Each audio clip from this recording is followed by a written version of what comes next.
students, welcome back to our physics class. As we were doing the exercise question answer, so we will continue our topic. We have done the first 5 question answers. Now we will start from the 6th one. And the 6th question is, what happens to the force between two objects if the mass of one object is doubled?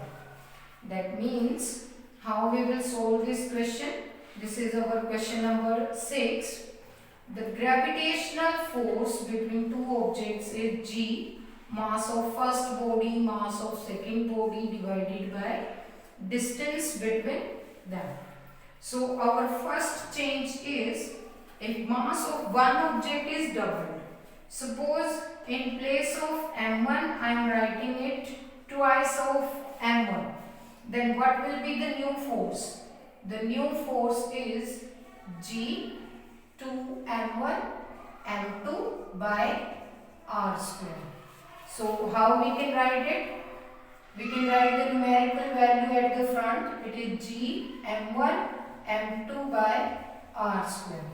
As this one is the previous expression, so our new force is twice of the previous one. जैसे ही हमने एक body के मास को double किया, हमारा force भी double हो गया है. The new force is 2 times greater than the previous one. Now the second part is, the distance between the objects is doubled or tripled. The second part is, if the distance is doubled, then we will write 2r in place of r. Then what will be the new force? Keep in mind, we are not changing the masses here. We will only change the value of r. So it will becomes 2r whole square. Students, keep in mind, whenever we will use the value of r, we will do the square for both the terms. It is G m1 m2 divided by 4r square. It is 1 by 4 G m1 m2 by r square. That means our new force is 1 by 4th of the previous one, as this is the value of previous force, original force. And now on changing the distance, the force becomes 1 by 4th. Now one more part is also there, that is, if we do the triple distance, that means r becomes 3r, then what will happen? The new force will be G m1 m2 divided by 3r whole square. So what we will come out with the result? It is 3 square is 9 and rest of the term is same as the previous one. That means our new force is 1 by 9th of the previous one.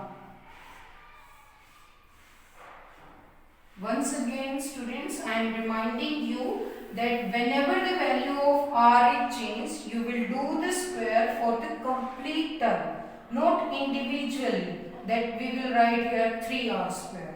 We will do the square for 3 also, and the result comes out to be 1 by 9r square.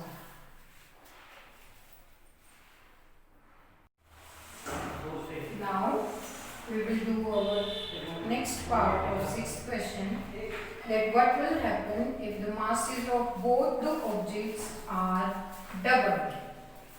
That means the force is G m1 m2 and r square.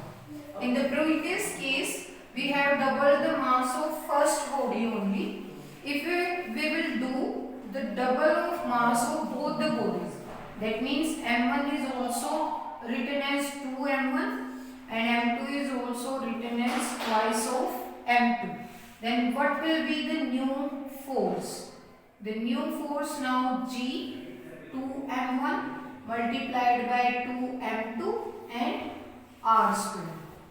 2 and 2 it is 4 G m1 m2 by r square. This one is the previous value of the force. So our new force comes out to be 4 times of the previous one. Only in the case when we changes both the masses. If we will double only the mass of first body, then it will be 2 times, and if we double the mass of both the bodies, it becomes 4 times. Now the question number 7. What is the importance of the universal law of gravitation? Students, we have done this part in our previous video also, that what is the importance of universal law of gravitation. Also you can write the same points as given in your book on page number 134, topic 10.12. So in place of answer of 7th question, you will write all the points in the topic 10.12. Importance of gravitational force. That means because of gravity, Earth revolves around the sun, moon revolves around Earth, all the planets revolves around sun, tides will occur in the sun, rain will fall vertically downward, we can easily walk on the surface, atmosphere exists on the Earth's surface. So these are the some points which shows importance of gravitational law. Now next question is, what is the acceleration of free fall? Students, if any of you have doubt how to write the answer of question number 7, you can confirm it once, but don't write it as it is in your book, that topic 10.12 on page number 134 is the answer. You have to write all the points. And now question number 8. Acceleration of a freely falling body is same as acceleration due to gravity, and we can simply write it as G. Its value is 9.8 meter per second square. 9th question. What do we call the gravitational force between the earth and an object? जब अर्थ किसी भी object पे force लगाती है तो हम उसे क्या कहते हैं? Students, we have studied in our previous classes that weight is the gravitational pull of earth by which earth attracts a body towards itself. So we will call the gravitational pull of earth between earth and a body is known as its weight of the body. किसी भी body और अर्थ के बीच में जो gravitational force है उसे हम wait बोलते हैं. Now question number 10. Amit buys few grams of gold at the poles as per the instruction of one of his friends. He hands over the same when he meets him at the equator. Will the friend agree with the weight of the gold bought? If not, and why? Students, this is the case of weight difference, and as we know, the weight is defined as product of mass and acceleration due to gravity. So weight at the pole is mass and value of acceleration due to gravity at the pole. And if weight of the body at equator is mass multiplied by acceleration due to gravity at the equator. Students, keep in mind here, mass of a body never changes. It remains constant. Mass remains constant, only weight of the body will change. और जैसा हमने पढ़ा है कि pole पे acceleration due to gravity की value maximum होती है, इक्वेटर पे कम होती है. So weight of the body at pole will be greater than weight of the body at equator. और you can say reverse manner also that the weight of that gold will be lesser at equator as compared to pole. Why? Because the value of acceleration due to gravity at equator is less than that at the pole. That's the reason for lesser weight, but the mass remains same.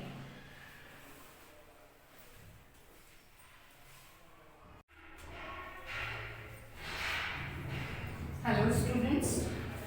Now we will do our question number 11 of exercise, page number 144.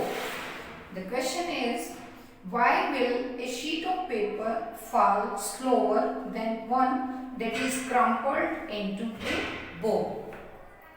जब भी हम किसी भी paper को किसी height से गिराते हैं तो वो काफी देर बाद नीचे आता है as compare to the paper when we crumpled it. जब हम किसी भी पेज को फोल्ड करके बॉल बना देते हैं तो वो ज्यादा जल्दी आती है.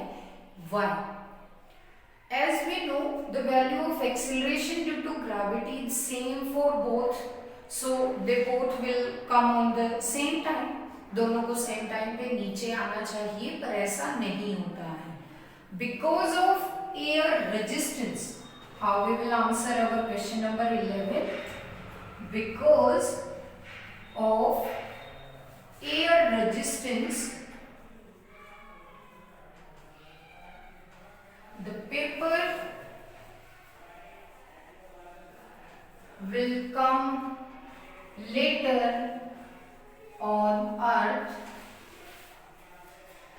as compared to crumpled ball. Why? क्योंकि जब भी हम किसी भी पेपर को क्रम्प करके एक बॉल में कन्वर्ट कर देते हैं तो उसका एरिया जो है वो कम हो जाता है. कम एरिया होगा तो उसके ऊपर जो एयर प्रेशर है, जैसे हमने पढ़ा है कि what is pressure? Pressure is force per unit area. What is pressure? In 8th class you have studied that pressure is force per unit area.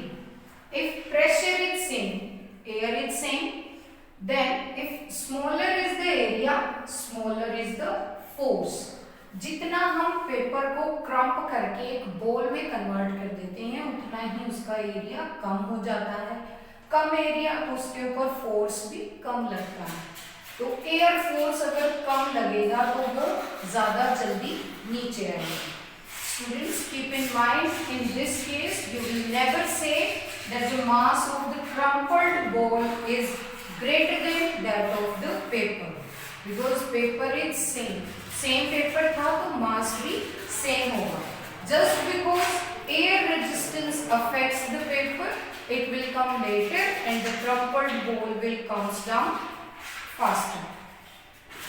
Now the next question, question number 12. The gravitational force on the moon surface is only 1/6 as strong as gravitational force on Earth. What is the weight in newtons of a 10 kg object on moon and on the Earth? How we can calculate weight? Weight is mass into acceleration due to gravity. So weight on Earth is mass and acceleration due to gravity on Earth. It will comes out given that mass of the body is 10 kg. So it will be 10 multiplied by 9.8.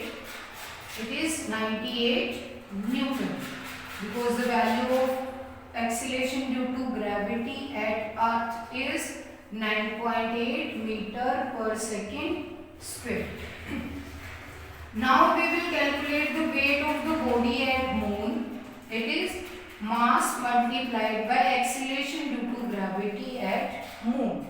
And as it is given in the question that gravity at moon is 1/6 of gravity at Earth. So how we will calculate? M is 10, it will never change. G at moon is 1/6 of the value on Earth's surface, that is 9.8. So our answer will be 98 by 6. It will comes out to be 13.5 Newton. Now question number 13. A ball is thrown vertically upward with a velocity of 49 meters per second. Calculate the maximum height to which it rises and also the total time it takes to return to the surface of Earth. How we will solve this question number 13? For this question, we will simply use the formula for maximum height. How we can calculate the height? As we know, h is equals to u square by 2g. And u is given to us, it is 49. On squaring, it will be 49 multiply 49 and divided by 2 into g. G is 9.8. 49 2s are 9.8, so it will be 0.2, and we will write it like this: 490 by 4. 1, 2, and again 2.5. So the height will comes out to be 122.5. In question number 13, we have to calculate the total time also. In how much time the body will return to surface of Earth. Suppose we throw the body from this, it will goes to the maximum height h and then it will return. For the same path, the body will take same time. How we will calculate the time for this journey when the body goes from here to here? How we can calculate the t? That h is equals to half g t square, and h is comes out to be 490 by 4, or you can use 122.5. It is 1 by 2 into 9.8, and we have to calculate for t square. Then how we will solve? 490 multiplied 2 divided by 4 into 9.8 is t square. 490, it's 0.2 cancel out, it becomes 100 by 4 square root. It becomes 10 by 2. 10 by 2 means 5.